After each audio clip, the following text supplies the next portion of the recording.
Nessuna tregua per il Veneto a causa dell'ondata di calore che sta attraversando l'intera regione. Il centro funzionale decentrato della Protezione Civile conferma l'allerta gialla anche per l'intera giornata di sabato su tutto il territorio regionale.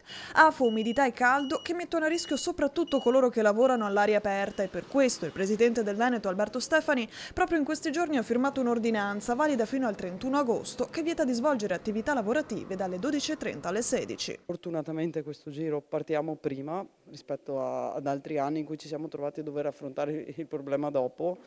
La volontà è che poi tutti la rispettino, perché bisogna sempre partire dal...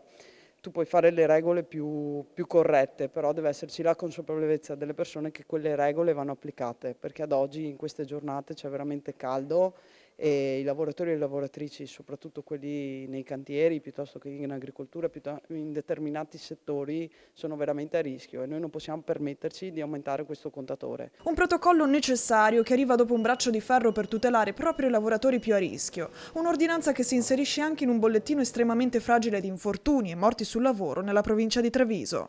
Se dobbiamo ragionare di morti sul luogo, sul posto di lavoro, abbiamo avuto un forte incremento, siamo passati in solo un mese da 5 a 8 morti. Il nostro obiettivo è arrivare a zero morti sul lavoro. Il processo di vera e propria formazione all'interno dei posti di lavoro probabilmente sta anche determinato questo forte aumento non solo delle morti sul lavoro ma anche degli infortuni, delle denunce di infortunio, specialmente nel mondo femminile. La prevenzione diventa quindi la priorità assoluta sia tra i datori di lavoro che tra i dipendenti. In questo contesto si inserisce la mostra fotografica Non numeri ma persone, inaugurata nella biblioteca di Montebelluna. Un progetto nato nel 2009 per dare un volto alle vittime morte sul lavoro. L'iniziativa promossa da CGIL, CISL e UIL territoriali con l'associazione Ruggero Toffolutti, l'associazione per Mattia Battistetti e il comune di Montebelluna è gratuita fino al 30 giugno. Ogni quadro ha una figura, un'immagine che ti tocca il cuore. Questi, voglio ricordarli, non sono numeri, non sono statistiche,